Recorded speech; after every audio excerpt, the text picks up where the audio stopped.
noches, bienvenidos a Ciudad de Grandes Corazones, el programa que te cuenta lo que ocurre en la ciudad, en los barrios, en las comunas porteñas y que seguramente ninguno de los grandes medios de comunicación te va a mostrar.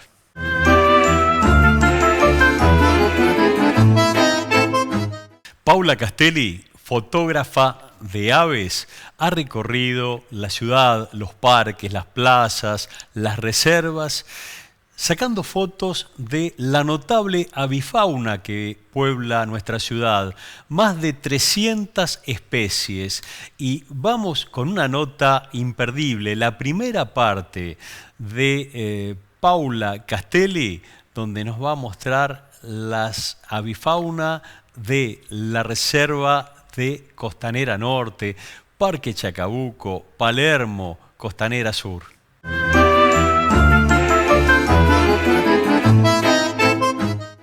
Paula, buenas noches. Hola, buenas noches, Carlos, ¿cómo estás? Muy bien, Paula. Vos sabés que desde este programa le damos mucha visibilidad a los temas que tienen que ver con la naturaleza, particularmente con la naturaleza que va llegando a la ciudad de Buenos Aires y que tiene que ver de algún modo con los espacios verdes, con la recuperación de algunos, como ha sido el caso de Costanera Sur, la Reserva de Costanera Norte y otros lugares a donde van llegando algunas especies de animales, de artrópodos, de insectos, pero también de aves. Y desde hace algunos años, algunos observadores de aves, algunos naturalistas y algunos vecinos han descubierto tus fotografías que son de aves de la ciudad de Buenos Aires. ¿Cómo es esto? ¿Sos fotógrafa de aves? Sí, hace un par de años, digamos, vengo descubriendo las aves que están cerca nuestro, muy cerca nuestro, en los parques, en las reservas de la ciudad de Buenos Aires.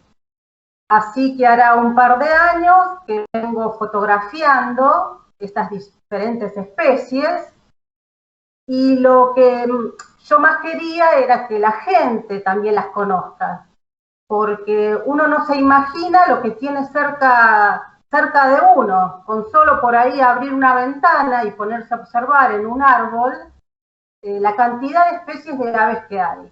Y ni qué decir en las reservas y parques grandes, en los espacios verdes. Precisamente hacemos mucho hincapié en esto de conocer qué es lo que tenemos en la ciudad y cómo también hay una relación. Hoy se habla muchísimo de los árboles nativos en los espacios verdes y también cómo esas especies de plantas y árboles nativos han atraído aves que antes no estaban.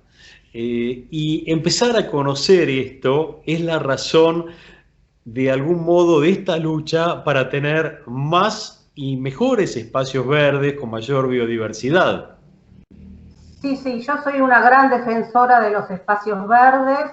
Yo vivo en Parque Chacabuco y también años atrás estuve en una gran lucha eh, defendiendo al parque, ¿no? Y hoy me siento muy orgullosa y feliz de verlo tan hermoso el Parque Chacabuco. Y bueno, traje también algunas fotos del parque para que vean.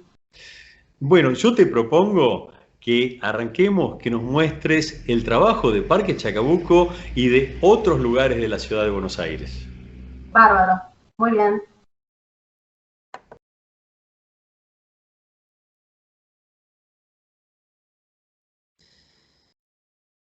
Las aves de mi ciudad en la Reserva Ecológica de Costanera Norte, Paula. Sí, vamos a empezar mostrando. Esta es una foto de un martín pescador grande. La reserva costanera norte está donde está la ciudad universitaria, atrás. Ajá. Acá tenemos a un suirirí real. Ajá. ¿Te acordás en qué árbol está posado? Ahí veo una chaucha que parece, no, pensé que era de un ceibo, no, pero por No las sé, hojas. no sé, yo sé que ahí él tenía el nido, estaba con el nido y los Mira, pichoncitos, pero no los pude llegar a captar. ajá, Esta es la garza mora, una garza que se le ven acá los ojos bien amarillos y el pico naranja, ajá. grande, bastante grande. Este es un martín pescador chico, de tamaño mucho más chico que el grande que vimos recién. Y los dos compartían el mismo lugar. ¿Estaban cerca del agua? Sí, sí, sí, estaba mirando para abajo, que estaba el agua. Sí, para pescar. Acá tenemos a un tordo renegrido que tiene un anillito en la patita, se ve que fue recuperado. El Ajá. tordo, es tordo renegrido macho. Macho, ¿por qué? Porque por el color, porque es negro, azulado, violáceo, y la hembra es marrón. Y acá tenemos un cabecita negra, pero no tiene la cabecita negra. ¿Por qué? Porque es hembra. La hembra no tiene la cabecita negra. Y está posada sobre la flor de un cardo. Sí, come lo que está dentro del cardo. Es típico verlos en esos cardos. Ajá.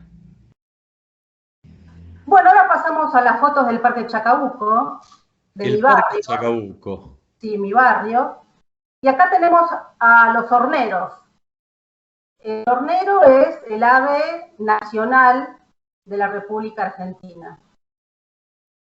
¿Y ahí están en un charquito de agua, en el pasto o en una fuente? No, no, en el pasto. Ajá. Se formaron charquitos y yo me acuerdo que esta foto yo la saqué en invierno. Sin embargo, estaban muy contentos en el agua. Mirá. El hornero, si quieren, lo pueden ver en el billete de 1.000 pesos, está con el nido. Hace un nido por año el hornero y luego lo abandona. Y el nido lo ocupan otras aves, por ejemplo, como las golondrinas. Bueno, acá tenemos a un gavilán mixto. Un ave rapaz que está presente en distintos espacios de la ciudad. Sí, por supuesto.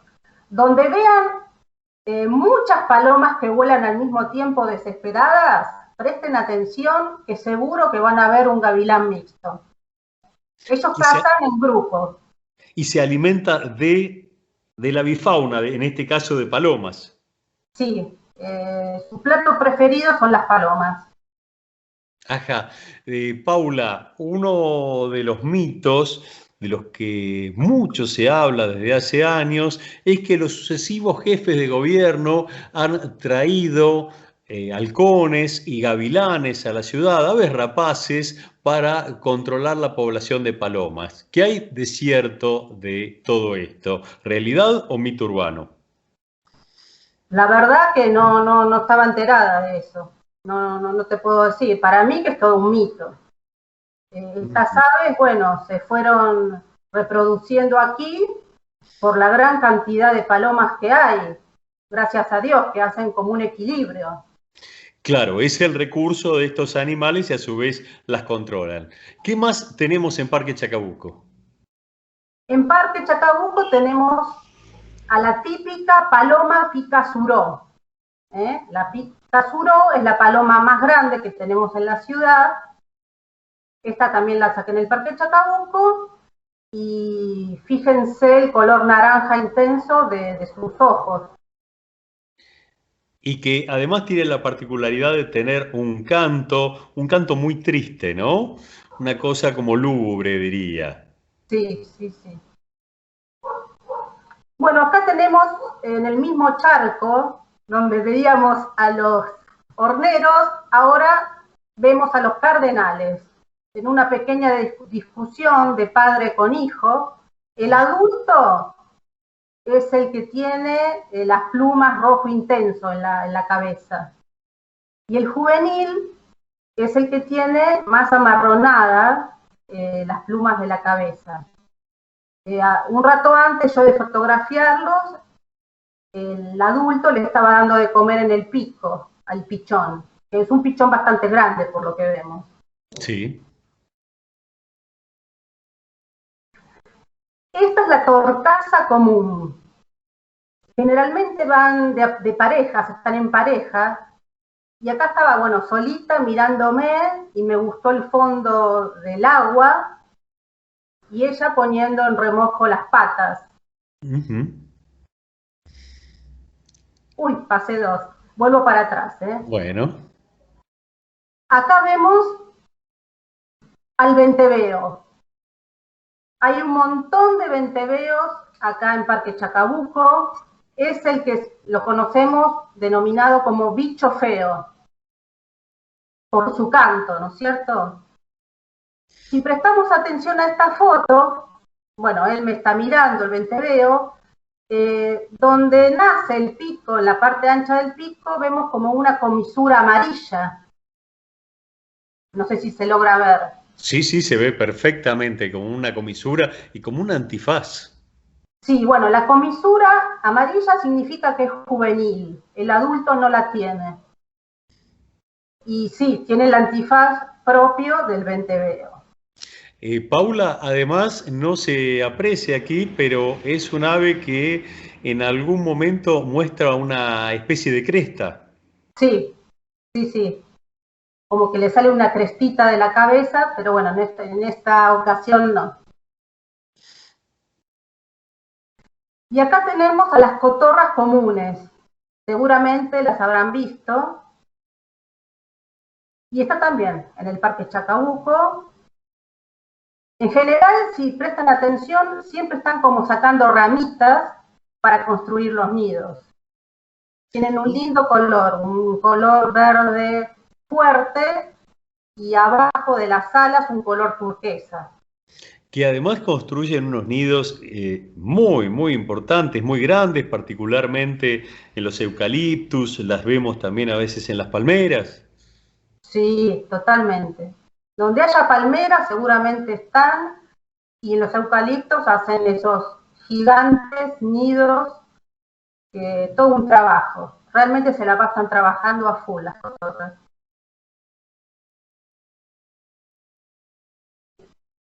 Bueno, esa sería la primera grabación, ¿no? Bueno.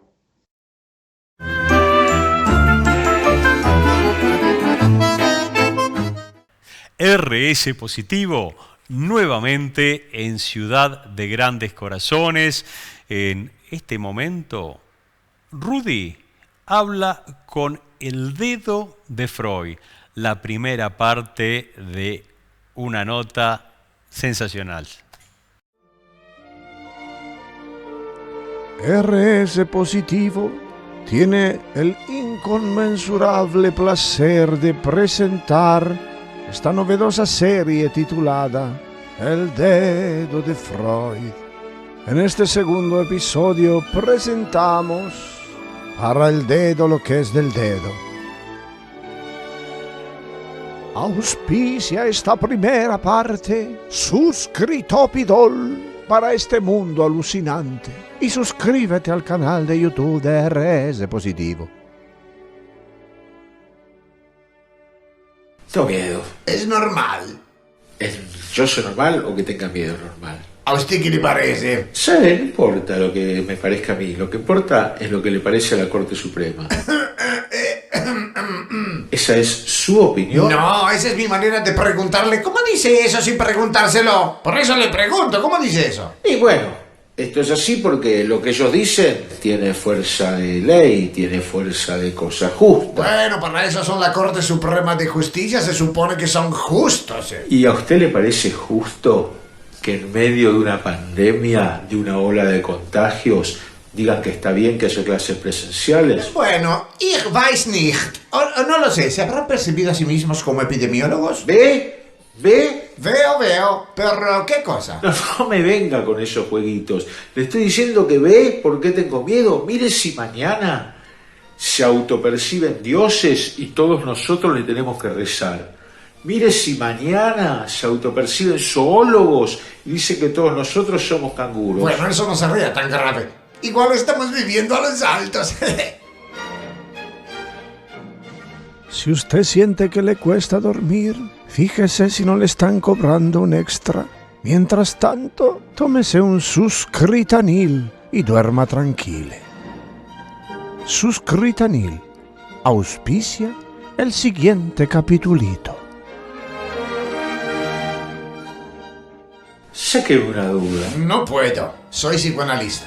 ¿Y? Los psicoanalistas no sacamos dudas. Si le sacamos una, tenemos que poner otra para equilibrar, ¿entiende? Ah, o sea que yo a usted lo tengo bien cuidado, guardadito, todo bien, y no le puedo pedir ni un favorcito. Usted puede pedirme todos los favores que quiera, pero yo no se los voy a hacer, se los voy a interpretar. ¿Comprende? ¿Y eso qué vendría a ser? Bueno, muchas veces la gente dice que quiere una cosa, pero en el inconsciente desea otra. Los psicoanalistas nos encargamos de descubrir eso. No, pero esa yo ya me la sé.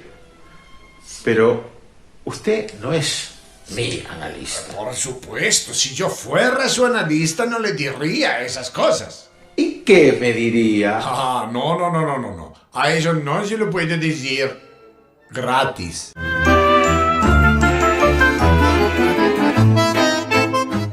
Desde hace muchos años existe una información que habla de la llegada de aves rapaces a la ciudad de Buenos Aires, que el jefe de gobierno, Mauricio Macri, Horacio Rodríguez Larreta, Aníbal Ibarra, han traído oportunamente gavilanes, halcones, para controlar la población de palomas en el ámbito de la ciudad de Buenos Aires. ¿Mito o realidad? Vamos a hablar de esto con Diego Carus y también le vamos a preguntar si las aves rapaces, esos halcones, esos gavilanes, depredan, pueden atacar a nuestras mascotas, gatitos, perritos. Vamos con la nota. Buenas noches, Diego. Hola Carlos, buenas noches. ¿Cómo andan? Diego, venimos hablando de las aves que habitan el país y particularmente la ciudad de Buenos Aires. Unas que estuvieron siempre, otras que fueron llegando, con la ampliación de algunos espacios verdes que tenemos, por ejemplo, en Costanera Sur, Costanera Norte. Pero el tema son las aves rapaces. Existe una suerte de mito urbano o una realidad, queremos que vos nos cuentes, sobre aves rapaces en la ciudad. Halcones, gavilanes, que alguien dijo que han traído a la ciudad para controlar la población de palomas los sucesivos gobiernos que han estado al frente del gobierno de la ciudad de Buenos Aires. ¿Qué nos podés contar de esto? ¿Mito o realidad? Bueno, muy bien. Sí, es una gran pregunta, ¿no? Que la gente que se sorprende a ver estas grandes aves en la ciudad, siempre nos surge esta pregunta, ¿los han traído o no? Bueno, la cetrería es una técnica que se usa en las ciudades del mundo, donde se crían estas aves rapaces, generalmente se tienen en los aeropuertos y demás lugares, justamente para espantar a las palomas. Pero en el caso de la ciudad de Buenos Aires, las aves que vemos, las aves rapaces que vemos acá, son aves totalmente nativas y autóctonas de esta región. Probablemente ellos estuvieran antes, incluso desde la creación de la ciudad. Y estas aves probablemente, que no son todas las aves rapaces, son algunas pocas, las más adaptables, han logrado introducirse naturalmente en las ciudades y han encontrado un panorama que la benefició. Generalmente estamos hablando de caranchos, que los caranchos, por ejemplo, son muy oportunistas, ¿no? Incluso la expresión carancho es muy conocida porque el carancho es un gran oportunista y no tiene nada raro que se haya adaptado a vivir acá con nosotros, ¿no? Así que estamos hablando de aves que siempre estuvieron y que hoy siguen estando, ¿no? Lo que pasa es que probablemente la gente, los que vivimos acá en la ciudad, no estamos tan conectados con la naturaleza. Entonces, probablemente nos sorprenda mucho más ver estos grandes animales que una persona, por ejemplo, que vivió toda su vida en el campo. Ver un carancho para alguien que vive en el campo es algo totalmente rutinario de toda su vida, ¿no? Y incluso le pone un nombre porque él lo conoce con ese nombre. En cambio, todo esto habla de nuestra desconexión. Y es probable también que en los últimos años hayan incrementado la cantidad de estas aves, ¿no? Porque empezaron a reproducirse, cada vez hay más palomas también, cada vez hay más basura. Nosotros generamos basura, eso que atrae ratas, palomas, los gavilanes mixtos, otra de estas rapaces que viven en la ciudad, se especializan en estos animales, en comer. Si nosotros le damos el alimento, estas aves van a llegar. Y también lo otro que pasa es que probablemente la gente siempre tuvo si bien no tiene la conexión directa, ese interés por la naturaleza. Entonces, al ver estos animales, se sorprende y probablemente la gente esté mirando más, cada vez mira más al cielo. Además, cada vez hay más gente que se dedica a la observación de aves, a observarlas, ¿no? Entonces, también pasa eso. Tenemos que decir que los que hemos vivido la experiencia de ver en plena ciudad a más de un gavilán, 1, 2, 3 gavilanes cazando palomas en plena ciudad, cuando levantamos la vista y nos encontramos con ese espectáculo, la verdad que es algo sorprendente y muy atractivo, ¿no? Claro, sí, hay que darle la bienvenida, como siempre decimos. Es un lujo, ya que vivimos en la ciudad, poder tener estos espectáculos como comenta, ¿no? Estas persecuciones de palomas, y con una ave rapaz, una ave cazadora, una ave diseñada para cazar, creo que es algo espectacular, ¿no? Y en vez de asustarnos, tenemos que estar alegres y darle la bienvenida a ver este espectáculo sin necesidad de viajar, ¿no? Estando desde nuestro balcón de nuestra casa, capaz ya podemos ver un espectáculo como este.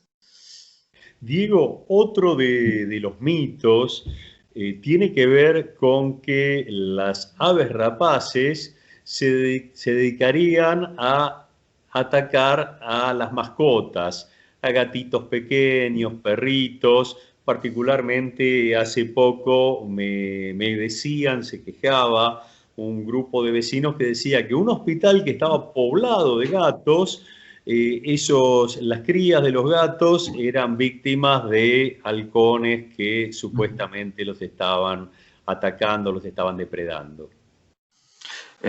Bueno, las aves rapaces justamente son las aves que tienen garras y picos bien fuertes, porque regarran. O sea, un gavilán mixto es una ave muy pesada y grande, ¿no? Tendría la capacidad de hacerlo, pero no lo va a hacer porque no ha evolucionado con eso. Pensemos que la evolución de la carrera armamentista del cazador y la presa lleva millones de años en un ambiente, ¿no? Si bien este es un ambiente modificado, probablemente el gavilán mixto ni siquiera sepa lo que es y ni siquiera se va a acercar porque no, o sea, no existe esa conexión, ¿no? Además, no hay registro de esto. Siempre que se habla de esto, es literalmente un mito porque no hay registro. Si el día de mañana se ve eso y se documenta, bueno, ahí sí vamos a empezar a asustar. Pero hoy no existe eso y es muy poco probable que el gavilán mixto, si bien el carancho que vive con nosotros, no tiene una relación tan cercana, nos acercaría, nos tiene cierto respeto y cierto miedo, lo mismo que a un animal doméstico, ¿no? Diego, contanos, el domingo pasado en el programa anterior estuvimos hablando de los espacios verdes, las tierras ferroviarias de Palermo. Contanos, el COAS de Palermo, qué labor realiza, dónde se juntan y cómo los pueden contactar. Muy bien, sí. El Club de Observadores de Aves de Palermo es uno de los tantos clubes de observadores que hay en todo el país. Somos parte de la Asociación Centenaria Aves Argentinas. Y bueno, nosotros, lamentablemente con la pandemia no estamos haciendo tantas salidas, obviamente, pero nos juntamos en el Parque 3 de Febrero. El grupo hace actividades en este espacio verde, uno de los espacios verdes más grandes de la ciudad, el más grande fuera de las reservas, ¿no? Así que bueno, hay una gran diversidad también de aves, no solo de aves rapaces, también pueden ver un montón de aves en los lagos, aves acuáticas, pájaros, ¿no? Y bueno, es una manera muy linda también de conectar a la gente de la ciudad también en un espacio verde para que, bueno, empezar a tomar la relación esta de la persona con la naturaleza de una manera linda, ¿no? Así que, bueno, obviamente están invitados a seguir al COA en las redes sociales, Aves Argentinas también, nosotros somos COA Palermo, COA Calancho, nos encuentran en todas las redes sociales. Y bueno, y si alguien vive en otro barrio o en otra parte del AMBA, también puede visitar la página de Aves Argentinas y ver dónde hay un club de observadores de aves cerca, ¿no? Diego, te agradecemos muchísimo la información y seguramente vamos a volver a contactarte porque este es un tema que cada día despierta más interés. Las aves de la ciudad, la biodiversidad en general, en una ciudad que, si bien ha perdido muchos espacios verdes, también tiene algunos que va recuperando y de a poquito va llegando a la vida. Sí, así es. Bueno, será bienvenido, Carlos. Así que bueno, con gusto seguir contando sobre esta naturaleza urbana que tanto apreciamos. Muchísimas Tan gracias. importante también. Dale, hasta luego. Buenas noches.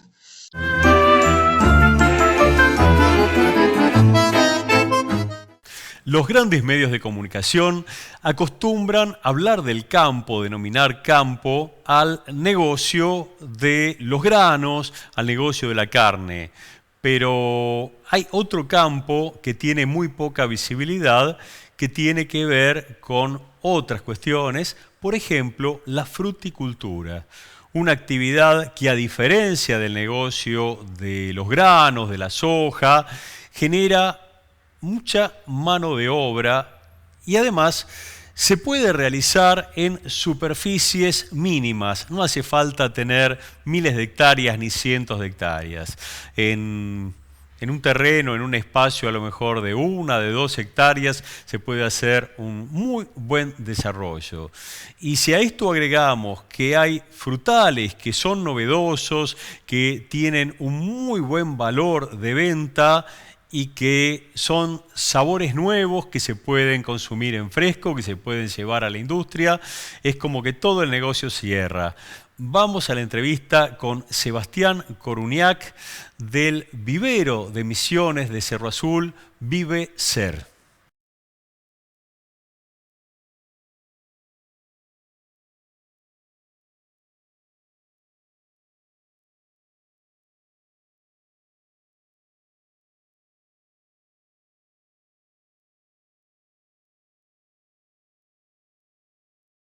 Buenas noches, Sebastián.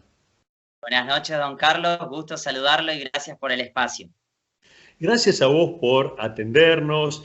Estuvimos conversando con gente de INTA, con un ingeniero agrónomo que nos hablaba de la potencialidad que tiene la provincia de Misiones en lo que hace a fruticultura y la importancia de la fruticultura en todo el país, considerando que en el país hablamos mucho, los medios se acostumbran a hablar del campo, apuntando a lo que tiene que ver con la producción de granos, que tiene que ver con la ganadería, pero hay una potencialidad enorme en lo que es la fruticultura. Y nosotros sabemos que tenés un vivero en la provincia que está orientado a la fruticultura y que tenés una novedad muy interesante para proponerle a potenciales inversores.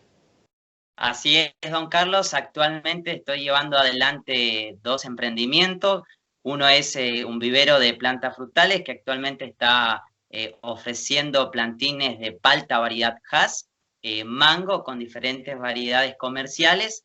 Seguidamente estará ofreciendo plantines de pitaya, que este es el segundo emprendimiento que estamos llevando adelante en la actividad productiva y también en la producción de plantas.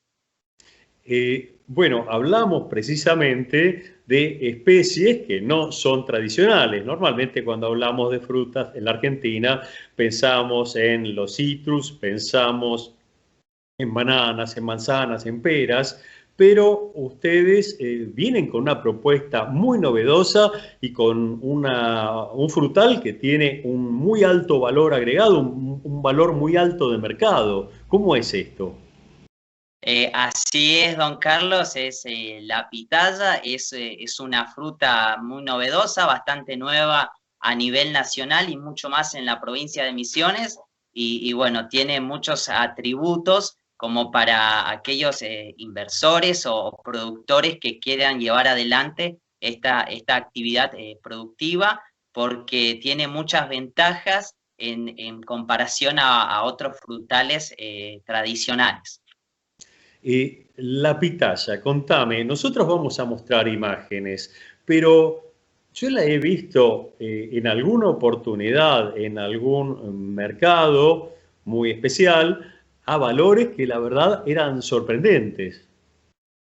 Así es, tiene un muy buen precio, hay pocos en la provincia, la verdad que se está importando un poquito, pero en producción acá local es todavía muy nuevo y es por eso que tiene un gran potencial para llevar adelante.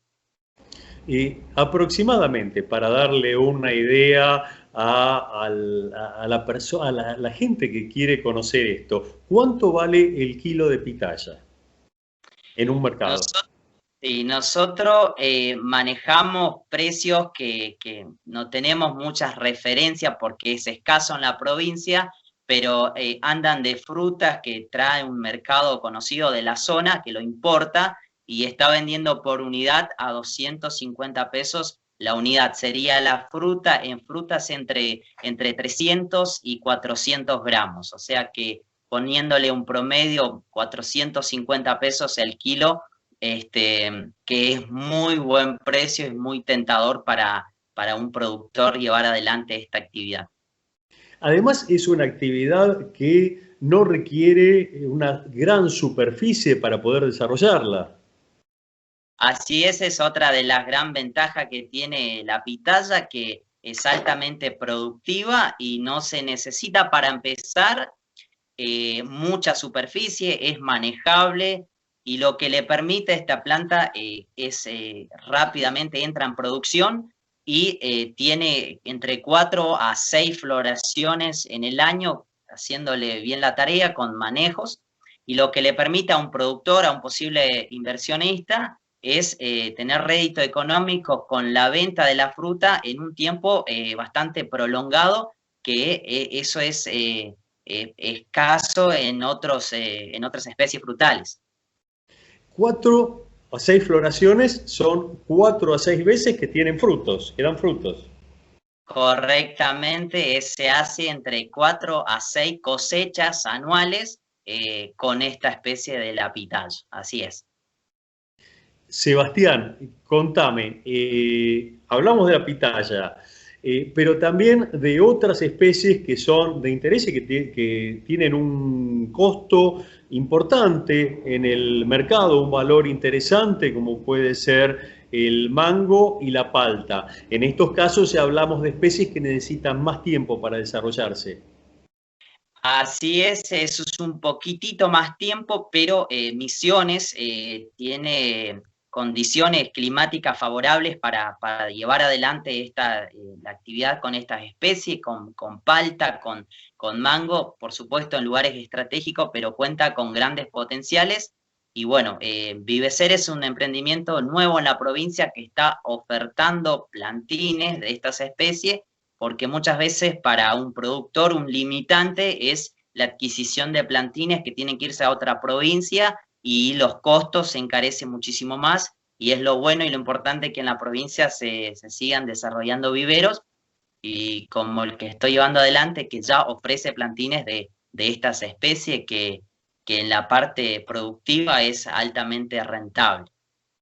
Si alguien te quiere comprar de otra provincia, quiere comprar los plantines, por un lado quiero saber si ustedes los están enviando, pero también el asesoramiento técnico, particularmente con especies que son novedosas, como es el tema de la pitaya. ¿Qué es lo que ustedes hacen? ¿Hay un respaldo a continuación de la venta? Sí, respondiendo la primera pregunta, Vivecer está todo legal para poder transportar a cualquier lugar del país. Si bien las ventas de las plantas se hace con seña y se hace en reserva, llega el momento de entrega y se las entrega. Y lo que es el asesoramiento técnico, claro que sí, se le puede hacer seguimiento, se le hace todo el asesoramiento para que realmente los plantines y el deseo del inversor o del productor llegue a buen puerto. Sebastián, Te agradezco muchísimo la información que nos estás brindando y bueno, quiere decir que podemos esperar que de Cerro Azul surja pitaya, que se pueda empezar a comercializar en la provincia y seguramente en todo el país.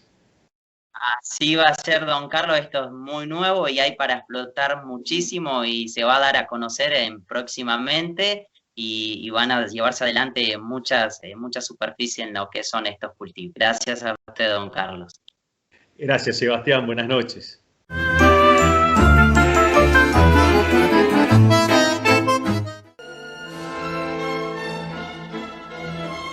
Si usted siente que la depre anda rondando su vecindario, Suscribotril y chau chau depre. Suscribotril auspicia el próximo capitulito. Bueno, diga una cosa. Usted como psicoanalista, ¿qué opina de todo esto que está pasando? No puedo opinar como psicoanalista, eso sería una barbaridad, una salvajada, ¿entiende? No lo entiendo, pero usted ya me tiene acostumbrado a que no lo entienda, así que... Es fácil. Si usted fuera un ingeniero agrónomo y le preguntan por el país, ¿usted explicaría que hay una plaga poderosa que no le importa su autodestrucción con tal de hacer daño a los demás? Bueno, no. ¿Y si usted fuera biólogo? ¿Diría que hay unos genes dominantes que están buscando que el resto de los genes sean recesivos y quedarse con todos los cromosomas? No, tampoco. ¿Y si usted fuera sacerdote? ¿Diría que hay pequeños demonios invisibles que castigan a la humanidad por sus pecados con der Kochen der Feuchtness-Kalkenburger? No, la verdad que ¿Y no. si usted fuera cirujano y le preguntan por la realidad actual? ¿Usted diría que al país hay que cortarle la clase poderosa con un bisturí muy preciso y ponerla en un frasquito con formol? No. Bueno, los psicoanalistas tampoco opinamos como psicoanalistas porque esa es nuestra herramienta de trabajo. No es una cosmovisión, es una falsa cosa. Salud. Gracias, muchas gracias. Bueno, ok. Como psicoanalista no. Como ciudadano común, ¿usted qué opina de la realidad? Disculpe, pero como persona no puedo opinar. ¿Y por qué? Porque yo, mi querido amigo, soy un dedo. Suscribium y decile adiós a la ansiedad. Adiós. Suscribium y suscribite a RS Positivium. Uy, adiós. La Felicität, ja. Con der Bitterweis, ja. Se lo escucha contento. Es que acá adentro está calentito, la tela es suave y no me entero de lo que pasa ahí afuera. Si yo fuera su psicoanalista, le diría que usted se está escapando de sus problemas. No, pero aquí, por suerte, el psicoanalista soy yo. Entonces, ¿no se está escapando de sus problemas? Bien, no estoy escapando de mis problemas, sino de los suyos. Mire, ¿para usted es un problema la pandemia? Sí, claro que sí. Bueno, para mí, allá adentro, no. Ah, ¿Para usted es un problema la pobreza? sí. Bueno, para mí, si estoy allá adentro, no. Ah, ¿Para usted es un problema el neocolonialismo, la desigualdad, la violencia? sí, claro que sí. Y ya sé, para usted, ahí adentro, no. Exacten. Ahora veo que va entendiendo. Pero, dígame, a usted y a los psicoanalistas, ¿no nos afecta la miseria, la pandemia, la pobreza, el neoliberalismo, la injusticia? Ya, claro que nos afectan. ¿Y qué hacen cuando se angustian con eso? ¿Cómo hacen para zafar un poco de la angustia? Le decimos a nuestros pacientes que los problemas son de ellos.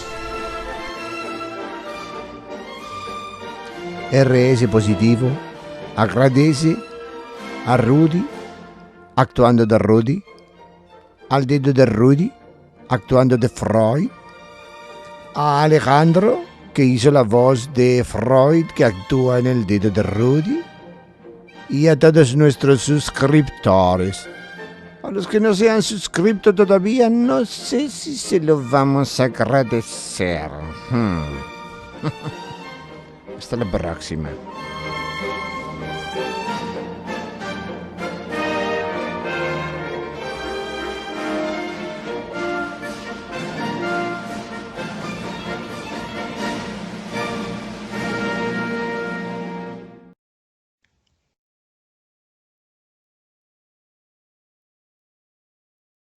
Y llegamos a los bosques de Palermo, Paula.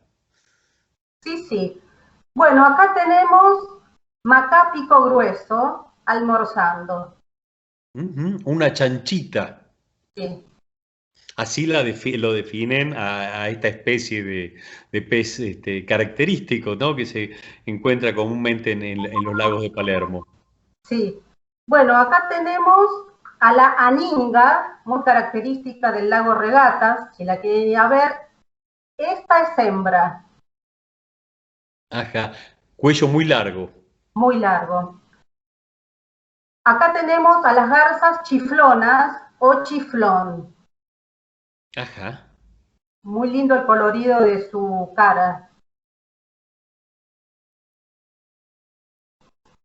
Esta foto la saqué en el jardín botánico, la saqué a un picaflor común.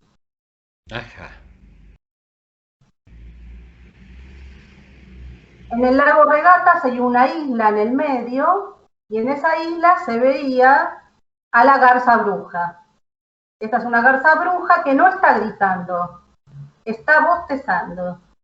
Mirá vos, bostezando. Y el ojo bien rojo, ¿no es cierto?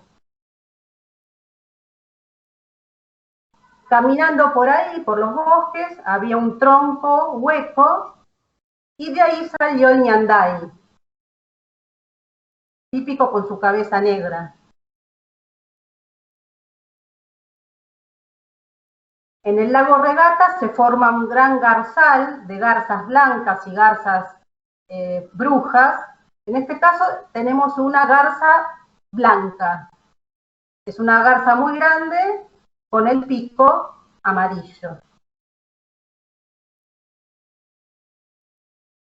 Caminando encontré en un árbol a la catita chirirí. La catita chirirí es chiquita y tiene el ala amarilla, un pedacito del ala amarilla. Y ahí estaría comiendo, alimentándose de las semillas de un fruto de palo borracho. Sí, parecería que sí. Acá gritando estaba la ratona común. Es un ave chiquitita, pero se escucha mucho, hay que prestar atención. En el jardín botánico también vi al celestino. Vemos el color celeste, verdoso de las alas. Y parece ser que está posado sobre una higuera o algo por el estilo. Sí, porque estaba comiendo frutos. Ajá. Acá tenemos al carao. El carao come caracoles. Su pico es muy fuerte y rompe los caparazones y puede llegar a comer los caracoles. Acá vemos a una garza más chiquita, que es la garcita blanca, tomando sol. La garcita tiene el pico negro. Y en los lagos, acá saqué foto al pato Pekín, que es originario de China, y el pato Donald salió justamente del pato Pekín. Si se fijan, tienen la misma cara. Es verdad, es verdad. ¿Tendrá un tío patilludo? Un tío millonario, ¿no? Y contento está el pato, yo lo veo contento.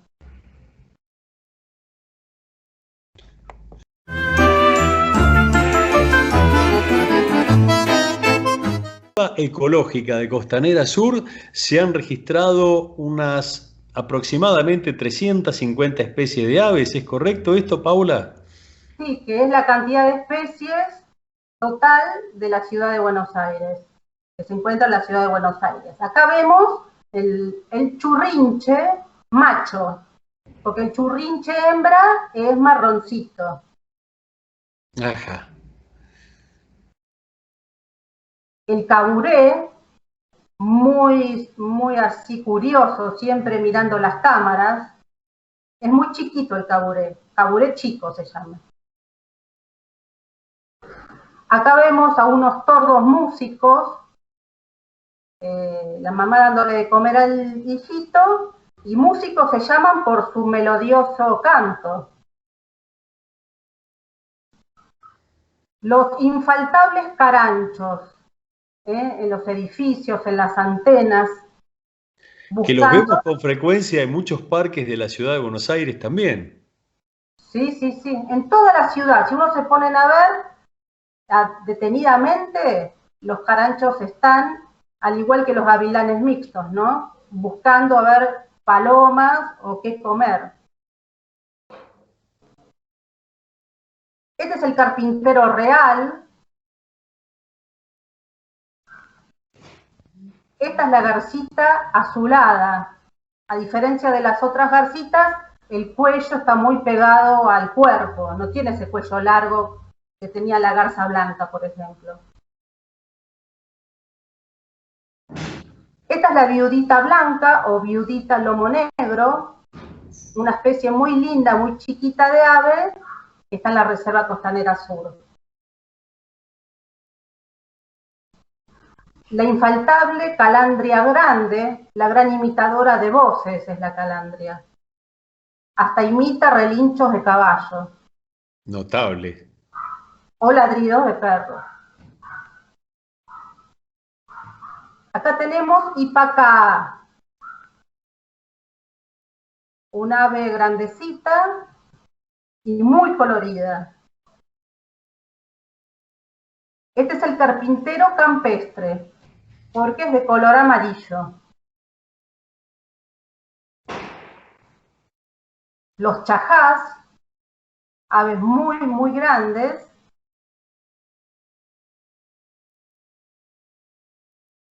El chimango, que estaba posando en la baranda, observando detenidamente los carritos de la costanera para comerse algún churrasquito o alguna paloma, ¿no? Y el chingolo, un ave muy chiquitita, muy lindo canto, y con su cabeza así como con rayas, ¿no? Acá también, esperando a los churrasquitos, estaba la paloma doméstica, con el ojo bien abierto.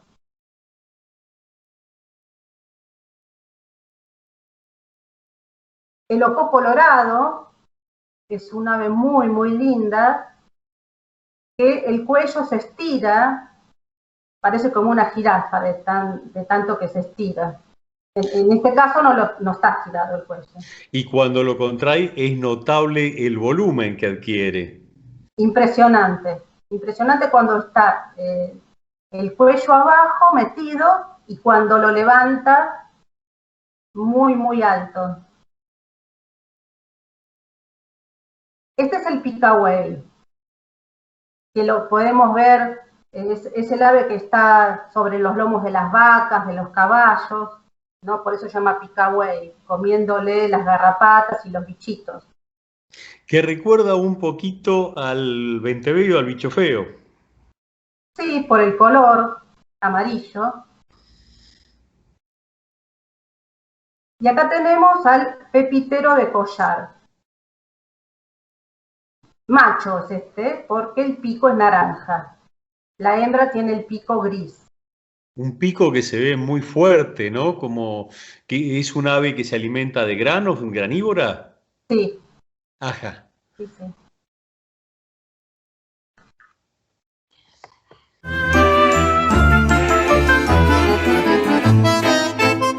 El ministro de Transporte, Alexis Guerrera, esta semana nombró al subsecretario de Puertos y Marina Mercante, Leonardo Esteban Cabrera Domínguez, al frente del proceso licitatorio por la hidrovía de nuestro río Paraná. Un funcionario nacido en Uruguay, ex directivo de la empresa Dreyfus, que ocupa uno de los puertos, controla uno de los puertos del río Paraná, se ha convertido en la persona encargada de avanzar con ese proceso licitatorio. A partir de un decreto, el 949, que está amparado por una ley de la época de la dictadura de Juan Carlos Onganía del año 67, la ley 17.520. Hablamos de esto con el ingeniero naval Horacio Tetamanti. Buenas noches, Horacio. Buenas noches, ¿cómo le va? Y gracias por la invitación. No, al contrario, gracias a usted.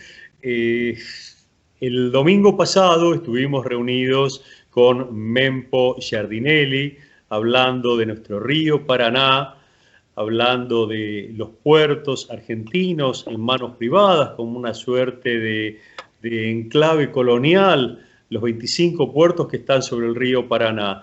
Pero tuvimos una novedad esta semana que viene por el lado del ministro de Transporte, Alexis Guerrera, que puso al frente del proceso licitatorio a Leonardo Esteban Cabrera Domínguez, un hombre que ha sido funcionario de una empresa vinculada al negocio agroexportador, Dreyfus, curiosamente además un ciudadano nacido en Uruguay.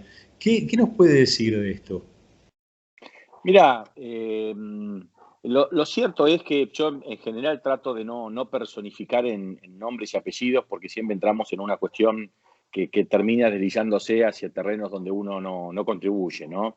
Yo creo que acá es un tema de tanta gravedad institucional que habría que tratar de poner el foco en las políticas, más allá independientemente de las caras o las personas que las personifiquen.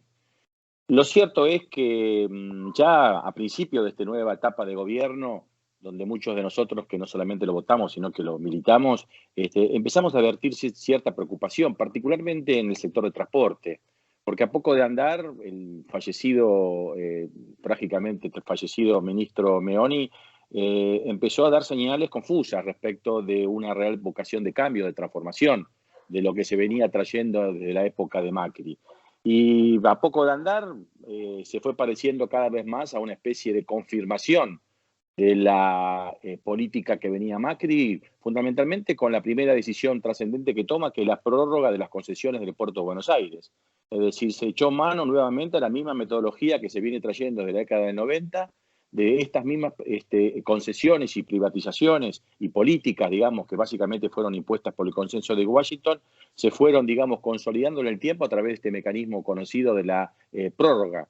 Siempre se prefabrica una sensación de que no hay tiempo, que la urgencia, que hay que salir corriendo, que si no son ellos no es nadie, que si la Argentina no convoca a que continúen los que saben que son los extranjeros, va a ser atacado por las 7 plagas, y una metodología bastante ya conocida en las historias coloniales. Después hubo una especie de noticia positiva acerca de, si bien con algunos conceptos rudimentarios, como el uso de la parada de hidrovía, que es un fraude. Acá no hay concesión, nunca jamás fue concesionada la hidrovía no existe como persona jurídica, es un fraude. Lo que está concesionado es la vía troncal de navegación compuesta por un sector del río Paraná y el río de la Plata, que nada tiene que ver con la hidrovía. Eso también es una metodología de confusión, ¿no? La inyección de estas palabras que ni siquiera son castellanas, que son ajenas al castellano, para que los argentinos ya ni siquiera sepamos de lo que estamos discutiendo. Yo creo que si en la década del 90 se hubiera sabido que si privatizaba el río Paraná, la cosa hubiera sido distinta. Yo creo que fue muy inteligente la maniobra del adversario, que de esto sabe mucho, ¿no? Que es la colonización a través del lenguaje, el cambio de las palabras, el secuestro de los sentidos y de los significados de las cosas, que fácilmente cuando son NN o convertidas en NN, son más fáciles de ser apropiadas, ¿no? Bueno, la realidad es que esto continuó, digamos, y después vimos cómo se abría la instancia del, a mi criterio, trágico decreto 949, ¿no? Que es una decisión muy profunda, muy contradictoria, y que no es otra cosa que reeditar y relanzar para los próximos 25 años los modelos de entrega de la soberanía del río Paraná, con un agravante. El gobierno de Macri tomó decisiones muy trascendentes que nunca antes la Argentina hubiera aceptado, como ser, por ejemplo, la canalización a Canal Profundo del puerto de Montevideo. Con lo cual esto, más la renuncia que también hizo Macri con un decreto en el 2018, que la Argentina, por acto propio y por autoridad legítima, porque más allá de lo que podamos reflexionar los argentinos del gobierno de Macri, nadie podrá decir que que no sea un gobierno legítimo, tomó la decisión de renunciar. La Argentina renuncia por decreto a ser el soberano en que define las reglamentaciones que navegan en el río Paraná. O solamente no entregamos para una libre navegación, no solamente privatizamos su uso, no solamente entregamos la soberanía significante a las grandes exportadoras, sino que también les entregamos la posibilidad de que en nombre del gobierno argentino decidan cómo y quién se navega el río Paraná. O sea que esto, más el 949, prácticamente es la derrota definitiva de la vuelta de obligado. Y esto creo que no fue advertido, a mi criterio, no fue advertido en la profundidad del caso por el presidente. Creo que fue mal asesorado, hasta engañado, diría, porque firmó algo de una enorme trascendencia en un día que no era el más apto para convocar el interés de los argentinos, porque era el día que moría Maradona, ¿no? Y se publicó en el boletín oficial el día del sepelio.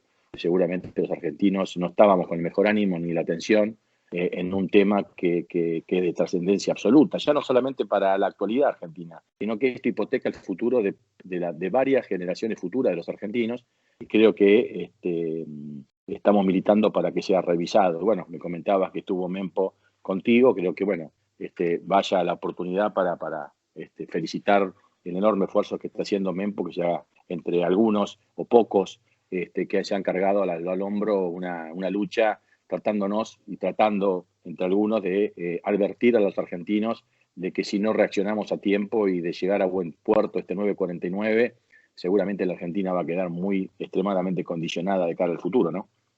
Horacio, ¿vos me podés confirmar si es correcto que este decreto está de algún modo habilitado por una ley de la dictadura de Onganía del año 67? Mirá, el decreto a veces es interesante que se lea. Yo he tenido varias charlas con compañeros de abogados y realmente es importante leer los considerandos. A veces es más importante los considerandos que el articulado de un decreto. El 949 es una tragedia política, es una reivindicación, yo te diría prácticamente una apología de la década del 90, porque rescata y fundamenta la decisión de volver a entregar el Paraná en todas las normativas de los 90, pero le agrega una más, obviamente, que también echa mano no solamente a toda la normativa de Cavallo y de Menem, sino que también a las normativas que fueron alumbradas allá en la dictadura militar. O sea que prácticamente yo te diría que el decreto 949, estoy convencido, no fue redactado en Argentina, eso fue redactado por los bufetes que asesoran a estas grandes corporaciones, y seguramente hubiera sido el mismo decreto que hubiera firmado Macri de haber ganado las elecciones, ¿no? Tenemos 25 puertos que están en manos privadas sobre el río Paraná y que no solo en manos privadas, sino empresas extranjeras. ¿Existen muchos países en el mundo que están en esta situación, que tienen sus vías navegables y sus puertos en manos de otros países? No, este modelo alumbrado en la década del 90, hay que tener en cuenta que la Argentina era exhibido en todas las grandes universidades del norte como el alumno más aplicado. Este modelo, porque es simultáneamente, si la problemática de las vías navegables no son exactamente el origen jurídico de toda la irregularidad que se planteó en los puertos, porque el régimen federal portuario es independiente del régimen que, impone el marco normativo para las vías navegables. El régimen portuario está establecido por la ley 24922, que también fue alumbrada ya por el año 93-94 por Menem y Cavallo, que a modo de tándem trabaja conjuntamente y simultáneamente. Se entrega la soberanía y el manejo del Paraná a las multinacionales, pero por otro lado la ley de puertos también privatiza, desintegra y desarticula el sistema federal portuario y también se privatiza. Así las cosas, la Argentina cumple lo que quería, el objetivo del consenso de Washington, que es expulsar a los argentinos del agua y de alguna forma desestructurar a la Argentina, partirla en pedazos. Eso tiene como objetivo que lo que era el sistema de navegación argentino, ya no solamente conformado por el río Paraná, por el río de la Plata, por el río Paraguay, por el Alto Paraná, sino que también con el río de la Plata a través del Atlántico Sur. Argentina es uno de los países más poderosos del mundo en sentido de articulación de la logística por agua. Lo que pasa que el consenso de Washington, previo a la apropiación, lo que hace es desarticula y desintegra a los efectos de permitir que los pedazos a la nación perder el todo y fragmentarnos, es decir, la estrategia de la fragmentación de la nación hace que los pedazos sean mucho más fácil apropiarse por parte de intereses particulares. Es decir, así las cosas, la Argentina quedó fragmentada y paso previo a que estos grupos de interés, estas especies de planes de negocios particulares, se apropiaran de los pedazos. Por eso el Paraná formó parte de una palabra llamada hidrovía para bajar las hojas del Mato Grosso del Sur, ya ni siquiera de participación argentina. Eso sí lo pagamos nosotros y lo entregamos nosotros, pero no participamos.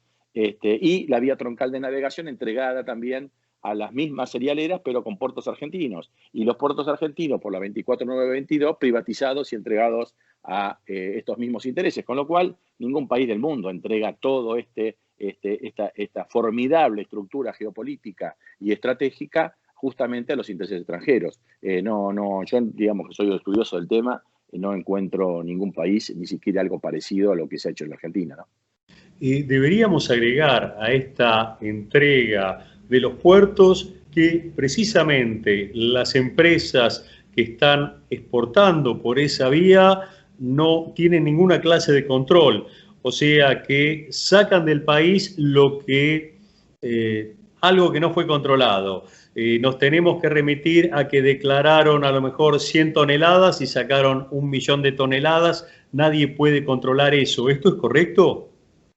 Mirá, por supuesto que no podemos atribuir la falta de controles a la privatización o entrega del río Paraná, de la soberanía del Paraná, específicamente o puntualmente, ni tampoco poder atribuir a la Ley 24922, a la privatización de los puertos, las fallas de los controles que están en cabeza de otras instituciones como la DGI, como la aduana, como la prefectura, etcétera, etcétera. Pero lo cierto es que en términos prácticos, si uno analiza comparativamente los esquemas portuarios de los otros países, uno tiene una especie de abanico de alternativas. Tal vez el país más estatizante, de mayor control de los ríos, de presencia del Estado, es los Estados Unidos de Norteamérica. Los Estados Unidos de Norteamérica no solamente controla su río Mississippi y Missouri, sino que lo militarizó. Es decir, el dragado y el control del Mississippi es efectuado por el cuerpo de ingenieros del ejército y las dragas son del ejército, ni siquiera de la marina. Con lo cual está, digamos, estableciendo una política muy fuerte de que en estos aspectos esenciales que hacen a su identidad nacional, a su contrato constitucional, no están dispuestos ni siquiera a privatizar ni siquiera los propios capitales de los Estados Unidos. Sí obliga a que los buques sean navegados y que sean propiedad de nativos y que sean construidos en los Estados Unidos, pero eso ni siquiera los habilita a poder dragar el río Mississippi. El río Mississippi lo draga el ejército de los Estados Unidos. Después tenemos países más liberales como Rusia, que inclusive en la época soviética y postsoviética también es un gran país fluvial, inclusive con grandes ríos artificiales para poder interconectar sus grandes cadenas fluviales, que se puede navegar del Mar Blanco al Mar Negro, prácticamente del Pacífico al Atlántico,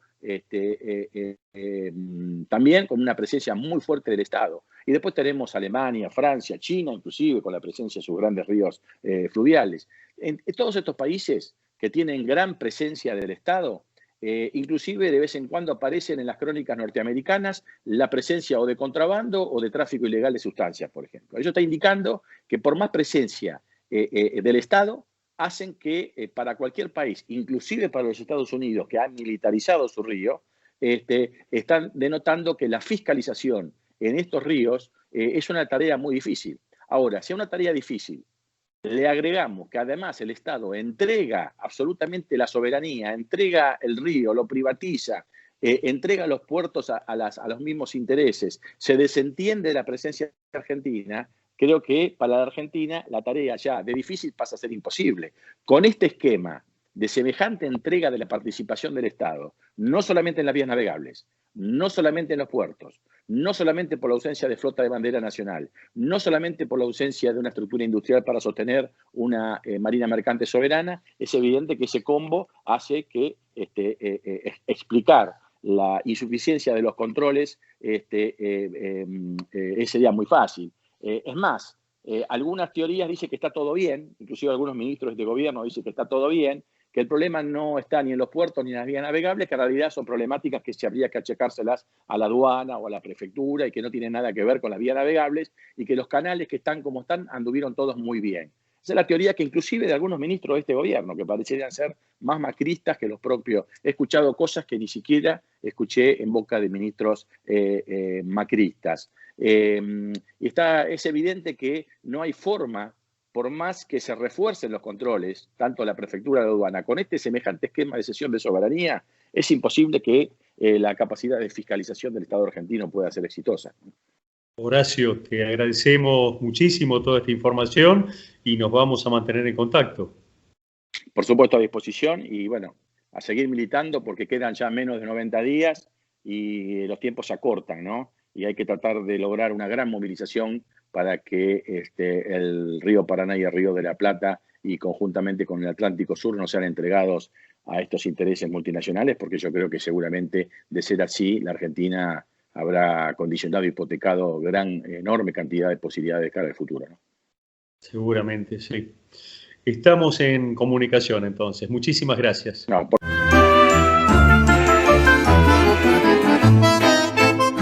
Desde el día 17 de febrero de 2021, cuando se iniciaron las clases presenciales, unos pocos contagios, podemos decir hoy unos pocos miles de contagios había en todo el país.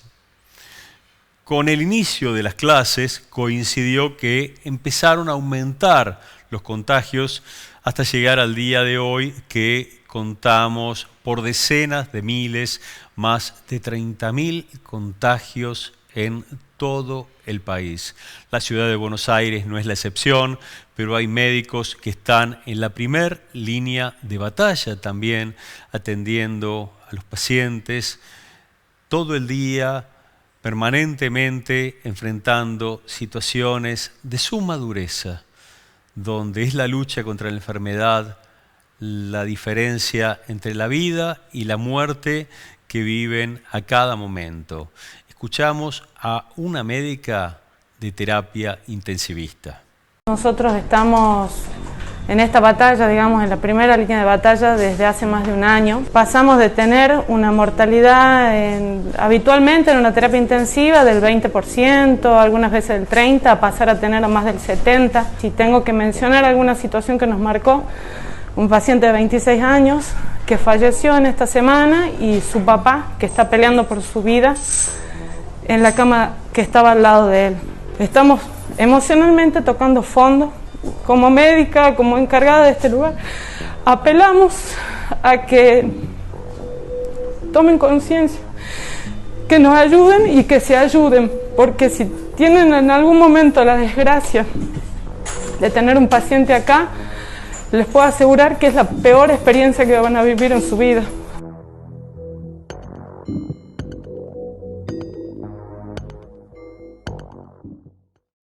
Día difícil, como muchos en el hospital, pacientes nuevos, con miedo, pacientes viejos intranquilos, como esperando irse o quizás despedirse, pacientes resignados y callados, pacientes agradecidos y emocionados por poder salir caminando, pacientes inundados de dolor por la muerte de un hijo, enfermeras sobrecargadas de trabajo, que sacan fuerzas de las últimas horas que durmieron y una sonrisa debajo del barbijo, controles en horarios estrictos y papeles que quedan detrás de los vidrios.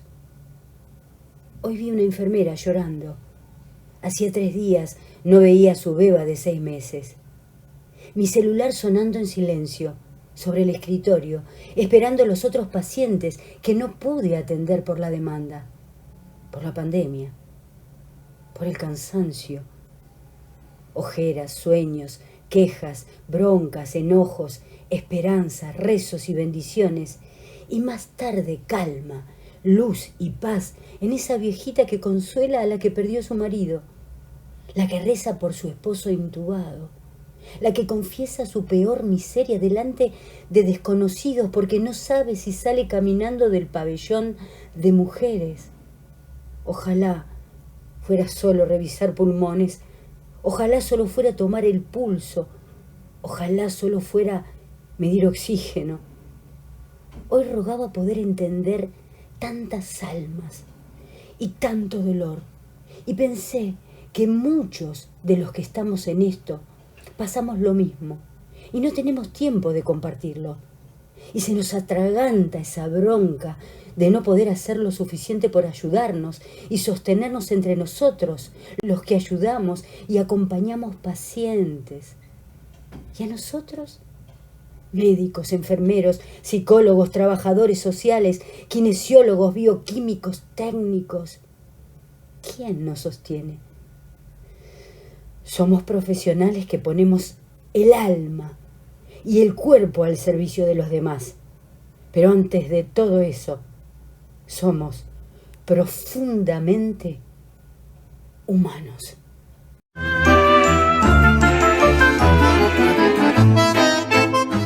Esto fue todo por hoy. Nos vemos el próximo domingo a las 20 horas, como siempre, en Canal 22 Web.